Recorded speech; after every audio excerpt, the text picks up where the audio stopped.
nkibuka kandi ko induru yavugwaga ahantu hose, induru tukabona inzu zishya ahantu hose ugiye guhunga bakwirukana, ahantu hungiye hose bakakwirukana.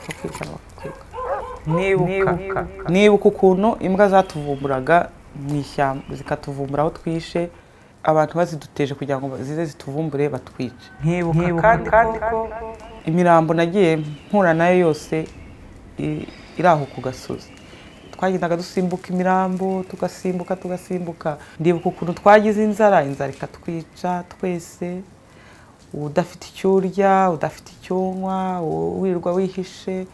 Ijambo kwibuka rinyibutsa ibyo byose hamwe, ibyo twagiye ducamo, inzira y'umusaraba twaciyemo twese abatutsi muri icyo gihe cya Jenoside.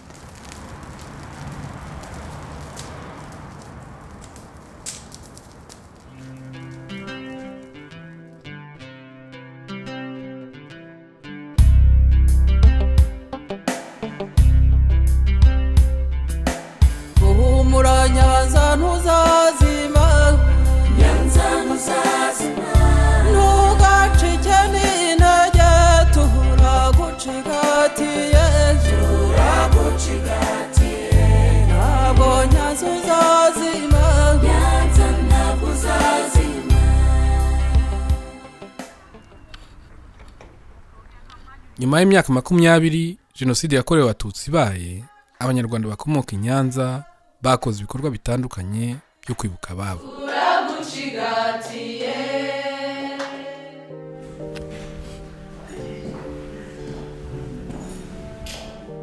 Umuhango watangijwe no gucana urumuri rw'icyizere, urumuri rw'ubuzima, urumuri rwo kwibuka inzirakarengane zaguye mu ngoro z'Imana mu Rwanda hose.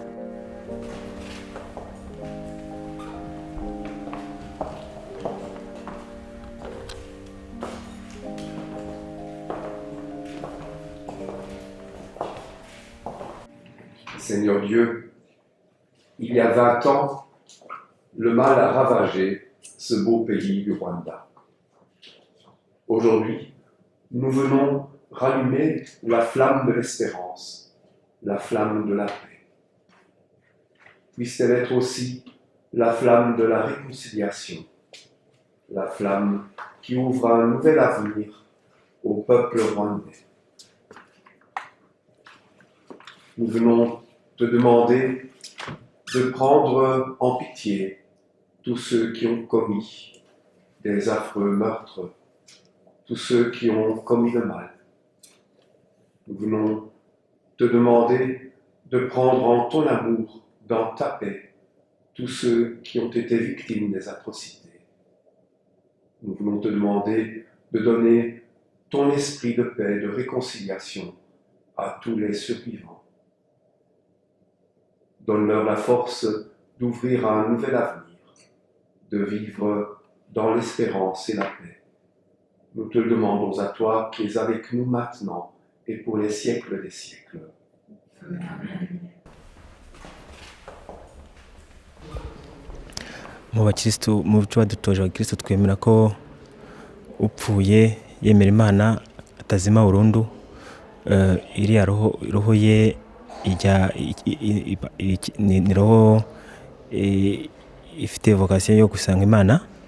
Urumuri rero ducana tubibuka no kugira ngo iyo urwo rumuri twahawe igihe tubatizwa, igihe dukomezwa Roho Mutagatifu, dukomeze guhamagara iyo roho. Ntabwo dushikanya ko bageze mu ijuru bari kumwe n'Imana, no kugira ngo urwo rumuri ruhore rwaka. Ni cyizere cyuko imitima yacu tuzaba tubibuka urumuri umucyo bashyiraga mu buzima bwacu, kandi tunibuka uwo muco wa Kristo baduhaye. Muri uyu mwaka intego ya Komisiyo y'Igihugu yo kurwanya Jenoside iragira iti: kwibuka, kunga ubumwe, kwiyubaka. Kwibuka tuzahora twibuka, ibyo nta rukingo, tuzahora twibuka. Ne pas oublier, je pense que c'est impossible d'oublier des atrocités pareilles Mais on peut ne pas oublier pour cultiver la haine.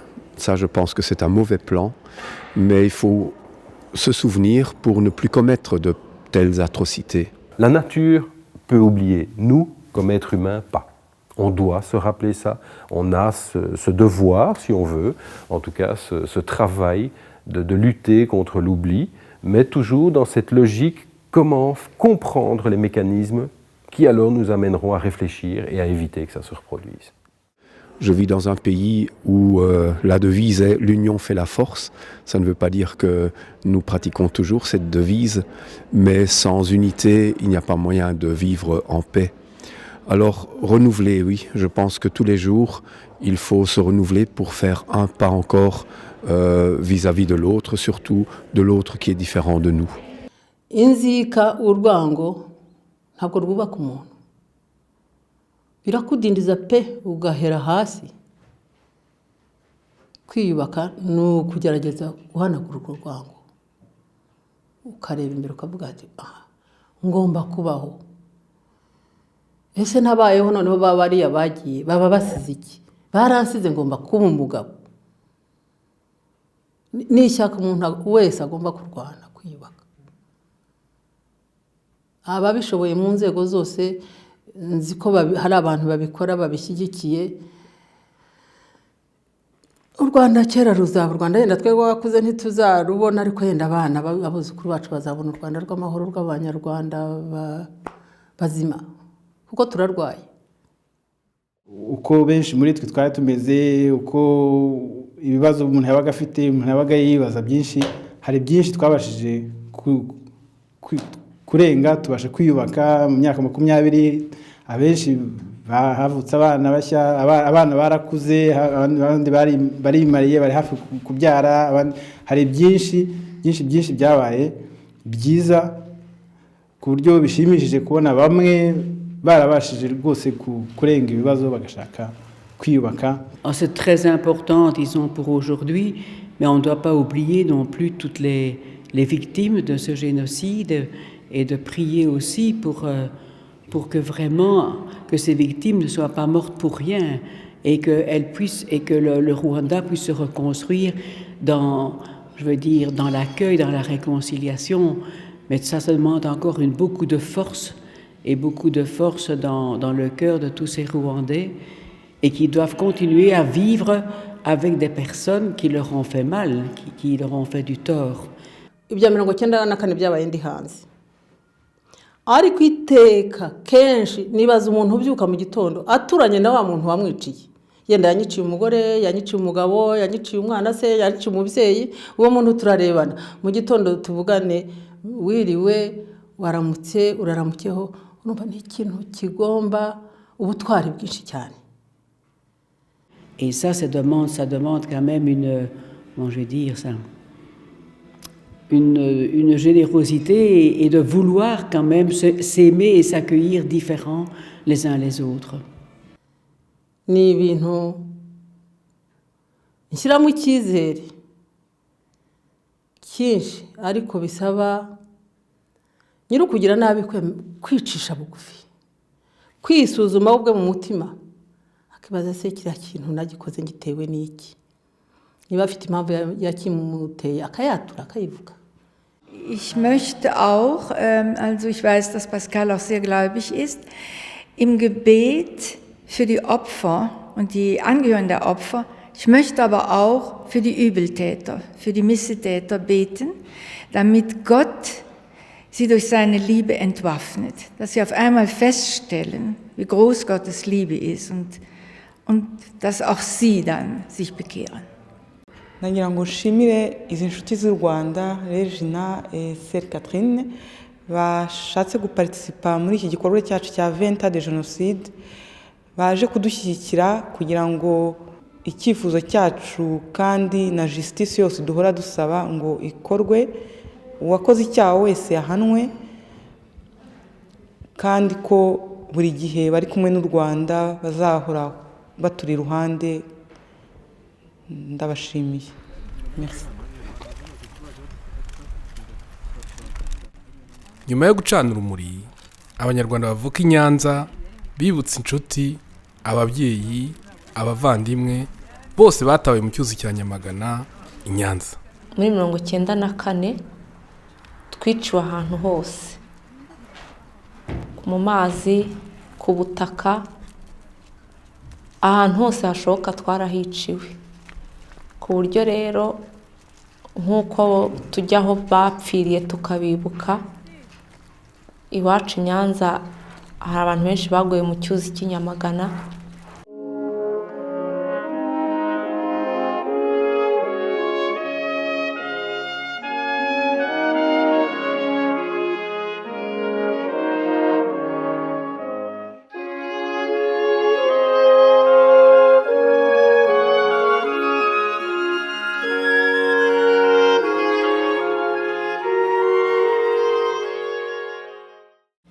Nk'uko rero akenshi kubera inzibutso nyinshi zubatswe mu gihugu, abantu niho bajya ugasanga bajyanyeho indabo.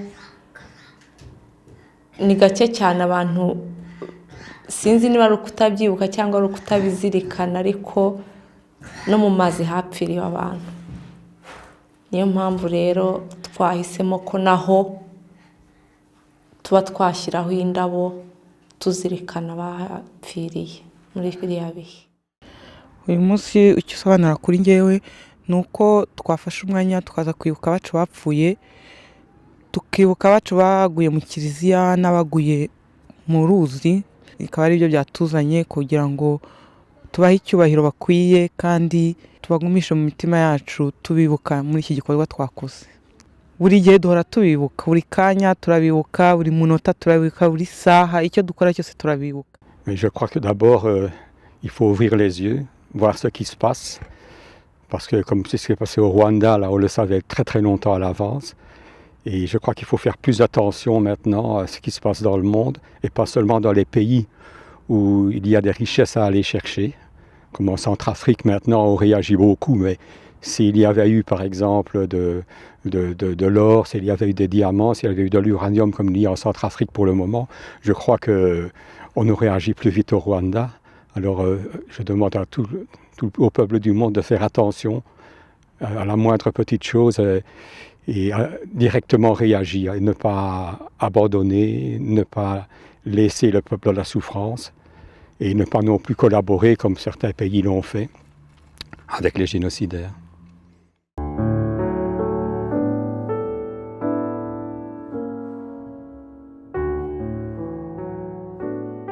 Twaricaye turatekereza n'inshuti n'abo tuvuka hamwe i Nyanza, turavuga tuti reka turirimbe, duhimbe indirimbo, noneho muri uyu mwaka 20 ishize tugira icyo dukorera abacu bagiye, twebwe turi hano mu mahanga. Mpita mpamagara Tante Suzana.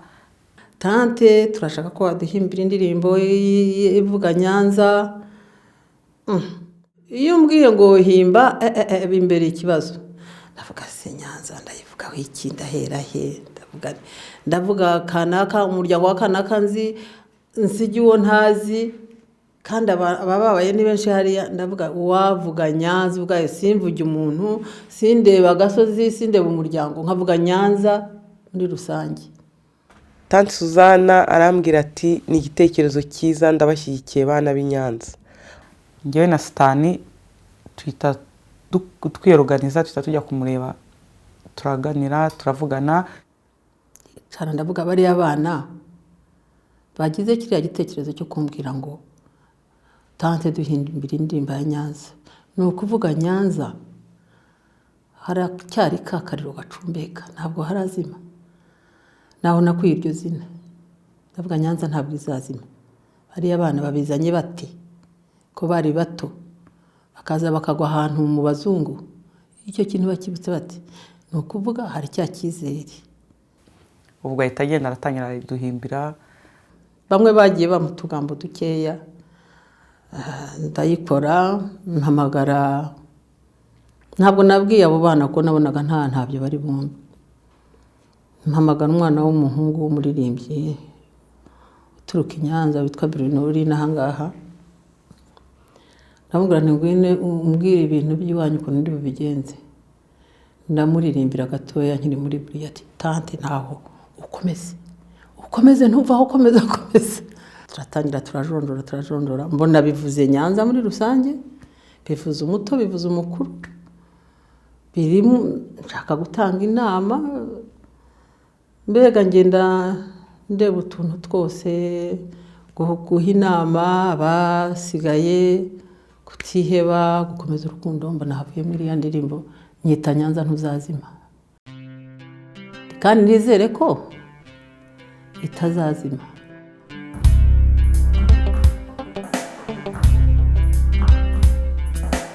Humura Nyanza ntuzazima, Nyanza ntuzazima, ntugacike n'intege, turagucigatiye,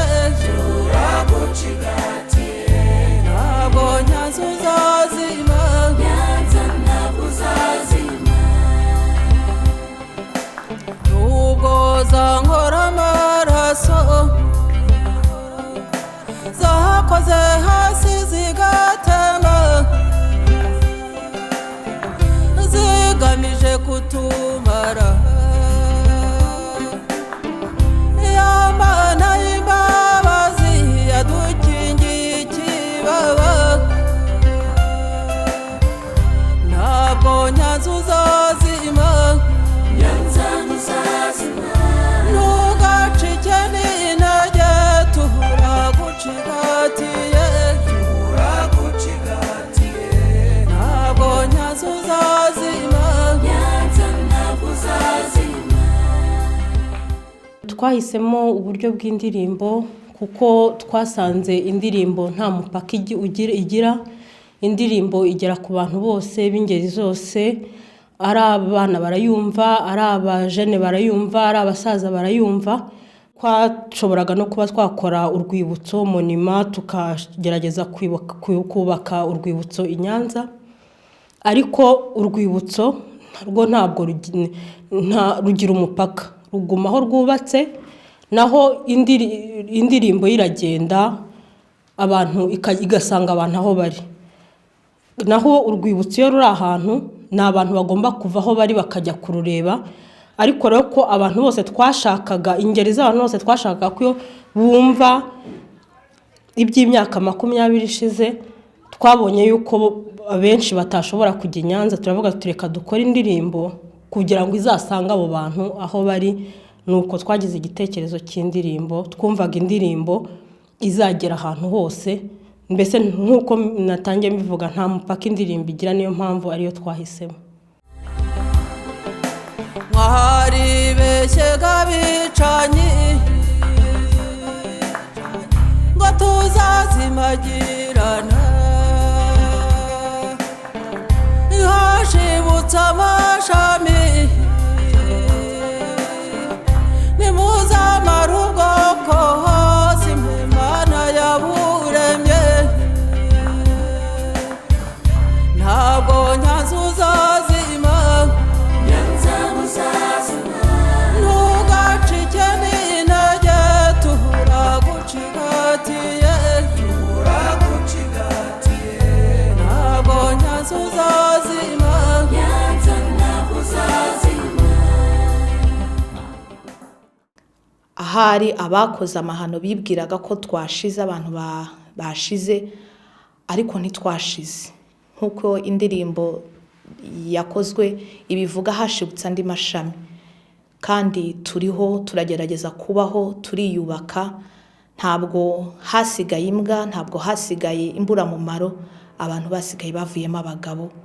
Ndongera kuvuga ngo abanyenyanza biyubake, basubizwemo imbaraga, turebe imbere, duhanga amaso imbere, dukore kandi twiringira Imana izadushoboza. Tuzi ko mudusabira aho mwicaye ijabiro, byanze bikunze tuzabaho, ababambuye ubuzima bazakorwe n'isoni, Nyanza ntabwo uzazima, Nyanza ntuzazima, ugacike n'intege,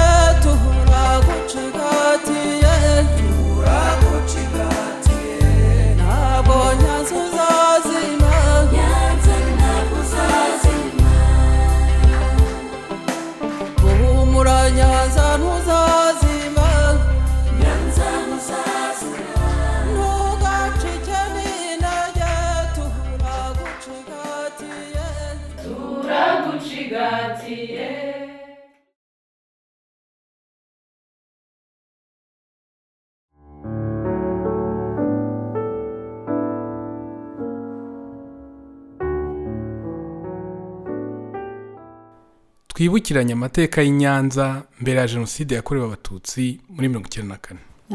Nyanza kuri jyewe ni ahantu hankomerera cyane. Bya bindi bavuga ngo uburere buruta ubuvuke, namenye ubwenge tuba i Nyanza. I Nyanza mpibuka byiza, nahabonye byiza byinshi. Namwe muzatekereze burya ubuzima umwana w'amo buzima yishima n'ubw'ishuri. Hari amahoro, hari ubumwe twari dufite gusabana, ku buryo uyu munsi ubuzima burasa naho ntabwo ndimo kubyumva mbona inautre vie itarepresente ya vie nabonye mbere.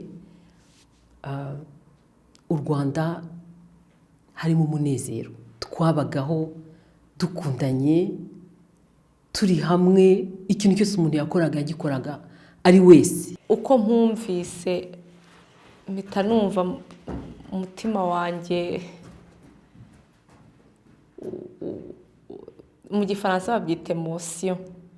Twavutse dusanga hari amahoro, twavutse dusanga ababyeyi babanye neza, abaturanyi babanye neza.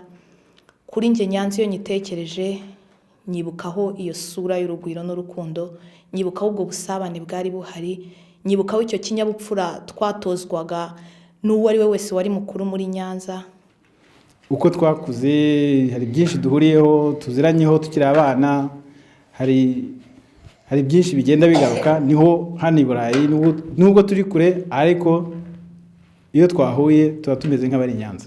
Nta kindi kiganiro tuvuga, ntabwo tuvuga i Burayi, ntabwo tuvuga i Butare cyangwa se Gikongoro cyangwa se Kigali, tuvuga Nyanza. Nicyo kintu cyanyibutsa cyane cyane abantu nubwo batakiriho nk'uko twabyifuzaga, ariko nibyo tuyibukirana abantu bake basigaye. Ishyaka twagiraga ari ishyaka twe dufite equipe Rayon Sport twashyigikiraga twese, twahagurukaga nk'umuntu umwe. Abakinnyi ba Rayon Sport basiga nkaho twari barumuna babo, twari bashiki babo, ababyeyi bacu bari ababyeyi babo. Antuka twari duhuriye mu munezero no mu kubaka Nyanza. Yewe noneho ndanashaje cyane, nabonye n'umwami. Ibyo bintu byose by'ibirori by'i Nyanza ndabibona, abantu babana, turi abana dukina, ukajya kwa naka bakaza iwanyu, abantu bose baziranye, ntawe ikanga undi. Mbere ya jenoside nuko byari bimeze.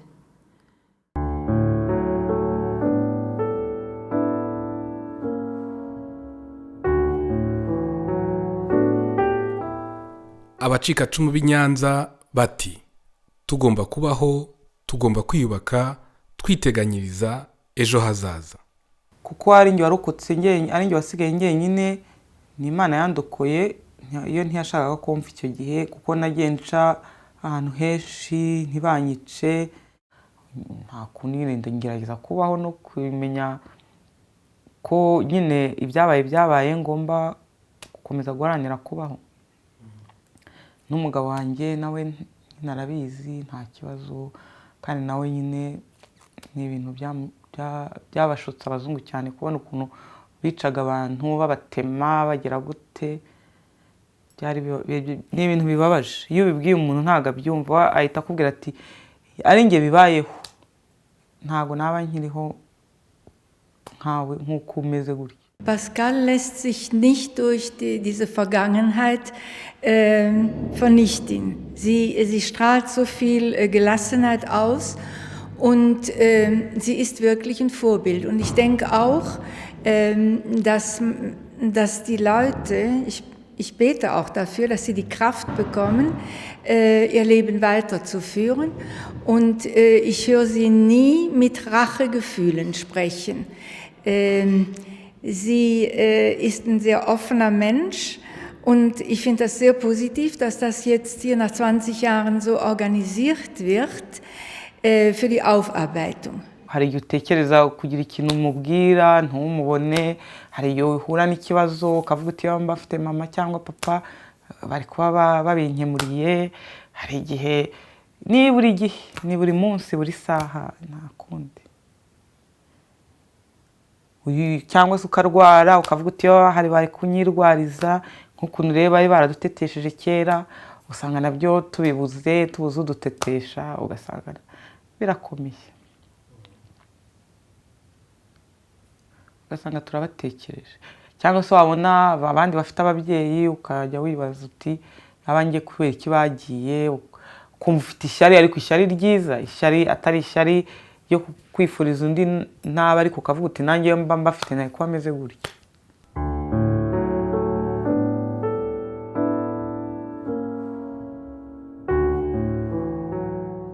abantu benshi bishwe agashinyaguro, ibyo bintu tukaba twifuza ko bitazasubira. Abantu bose bakwiye gushyira hamwe imbaraga zabo tukarwanya abo bantu bagize ubugome aho bari hose, kandi tuzi ko neza aho bari hose abamennye amaraso y'abandi nabo nta mahoro bafite. Imitima y'abantu irababaye, imitima y'abatutsi yarababaye. Nkanjye wavutse mbona abantu bapfa, nkaba inkumi mbona abantu banjye bapfa, nkaba ndize nshaje mbona bapfa. Kugira ngo ibyo bikomere bikire niyunge na wa muntu wankoreye icyo kintu, ni ikintu gikomeye cyane, ni ikintu ugomba gukorera umugambi. Umugambi umuntu yavuga ni ukureba kure, umuntu yavuga kugira ngo yiyunge n'abicanyi, ni ukureba kure ukavuga ninkomeza kunangira umutima bizangeza kuki? Kubabarira kugira ngo tubashe kubaho twavanse mu buzima, kuko twasigaye turahari, twubaka icyo gihugu kiriho kuko cyo ntabwo kizapfa, kandi niba twarasigaye no kugira ngo u Rwanda rukomeze ruturwe, dusigarire aho ababyeyi bacu bavuye, ari nacyo kubyara bivuga. Ububyaye ntabwo apfa, asiga urubuto narwo rukazabyara. Hanyuma ikinini kurushaho ni uko imbuto twahawe y'urukundo igakomeza ikagera mu Banyarwanda. Icya mbere ni uko agomba kuza akansaba imbabazi, akambwira aho yashyize abanjye yishe, akanyereka aho buri wese yamwiciye, nuko akambwira uko yamwishe, akambwira naho yamujugunye, kuko hari nabo tutarabona twifuza kubona. Ubwo rero icyo gihe cyo narenzaho nkamuha imbabazi. Ariko rero icyo mvuze cyo narenzaho, ntabwo namuhaye imbabazi samples, ariko narenzaho kuko yaba aje akambwiza ukuri, akambwira uko babishe, akambwira naho yabataye.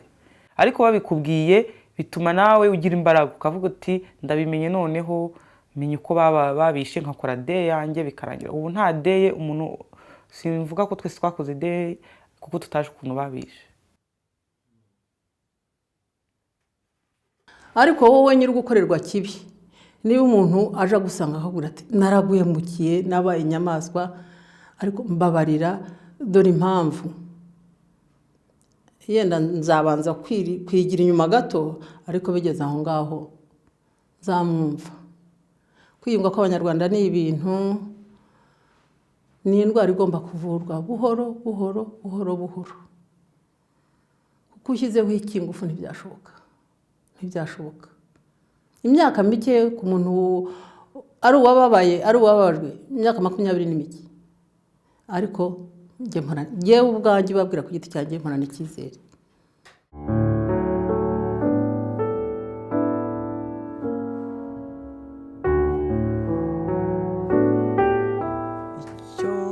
Icyo navuga ku butabera ni uko aho umwanzi wese ari tugomba kumushaka, tukamufata, agahanwa, agafungwa, nubwo bitazatugarurira abo bishe, ariko bakamuhana, bakamuhanira ibyo yakoze, ibyaha byose byo kwicisha abantu, byo kugira gute. Kandi ikindi, niba dukora justice natwe bituma biratwubaka, tukabona ko igihugu cyacu kidushyigikiye mu byatubayeho byose. Amahanga yose akabyemera, ntabyo kujya bahakana ngo jenoside ntiyabaye. Ibyo nibyo twanga twebwe abaresikape. Dushaka ko babyemera, bakamenya ko yabaye, kwandika mu mateka nk'uko abajuifu nabo bapfushije bene wabo, bikaba byaremewe, byaragiye mu mateka y'igihugu cyabo. C'est effectivement cette distance que le bourreau met vis-à-vis de sa victime. Le juif n'existe pas, c'est pas un être humain. c'est un sous-homme, un Untermenschen, comme vous le disiez. Le Tutsi est vu comme un cancrelat, comme un cafard, comme un insecte. On écrase un insecte et on ne se pose pas de questions, est-ce qu'il a souffert, est-ce qu'il n'a pas souffert? Ce n'est qu'un insecte. Et donc je pense qu'il est nécessaire et obligatoire de créer pour le bourreau cette distance vis-à-vis de sa victime pour pouvoir l'exterminer justement. Vous ne pouvez pas dire, tiens, ce matin je vais aller tuer des êtres humains, ça va être gai. Non, par contre, tiens, aujourd'hui je vais faire la chasse aux cafards. Oui, ça passe inaperçu, c'est banalisé. Et donc c'est ça qui est très dangereux et c'est à ça qu'il faut éduquer nos jeunes justement, qu'ils comprennent comment on peut faire de certaines personnes des assassins par des événements très simples qu'on répète. Et c'est ce qui s'est passé dans le génocide arménien, c'est ce qui se passe. Et alors quelle que soit la raison, ça peut être une raison religieuse, vous n'avez pas la même religion que moi, raciale, ethnique, vous n'avez pas la même ethnie, vous n'avez pas de la même race, tant et si bien qu'il y ait des races. Ça peut être politique, pensez pas comme moi, mais c'est le point de départ. Et c'est ça qu'il faut bien expliquer aux jeunes, et c'est là que notre rôle, je pense, est essentiel, est encore très important. Ce qui est important pour pouvoir vivre en paix, c'est vraiment de dépasser les différences et de voir plutôt ce qui nous unit, ce qui nous réunit, plutôt que ce qui nous sépare. Et faire donc chaque jour un pas vers l'autre différent de nous. C'est de plus en plus important cette dimension-là d'accueillir l'autre, parce que même au niveau de la famille, même au niveau tout simple de la vie des gens, eh bien, il y a beaucoup de drames, c'est parce qu'on veut toujours en savoir plus et dominer. Je crois que c'est ça, c'est la domination de l'autre qui provoque ça. Et je crois que c'est dans l'humilité, dans l'accueil de l'autre comme personne à part entière qu'on pourra construire l'humanité, une meilleure humanité en tout cas.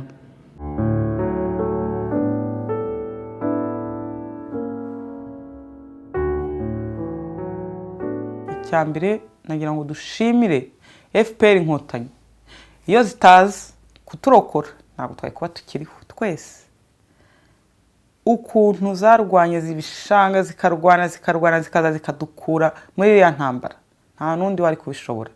FPR turagushimiye pe, turagushimiye twese abanyarwanda aho turi hose, tugashimira umukuru w'igihugu cyacu Kagame, Paul Kagame, perezida wacu ahagejeje iki gihugu nta wundi wari kubishobora.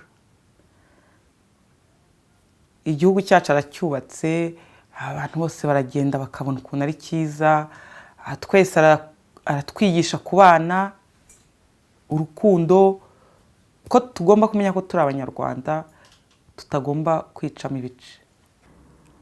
Ndashaka kubaka Nyanza nk'uko yari iri, ndashaka urwo rukundo rugaruka muri proje zanjye birimo. Imana ishimwe ko dukomeje guhura, n'ubundi tuzakomeza duhure twubake Nyanza nk'uko yari iri, rwa rukundo rugaruke.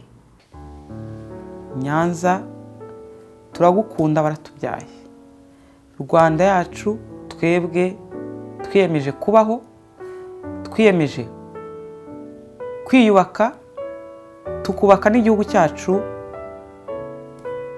tukavuga igihugu cyacu ubwiza bwacyo, tukakiratira amahanga yose, n'abo dukorana, abo tubana, tukababwira ukuntu Rwanda yacu ari nziza.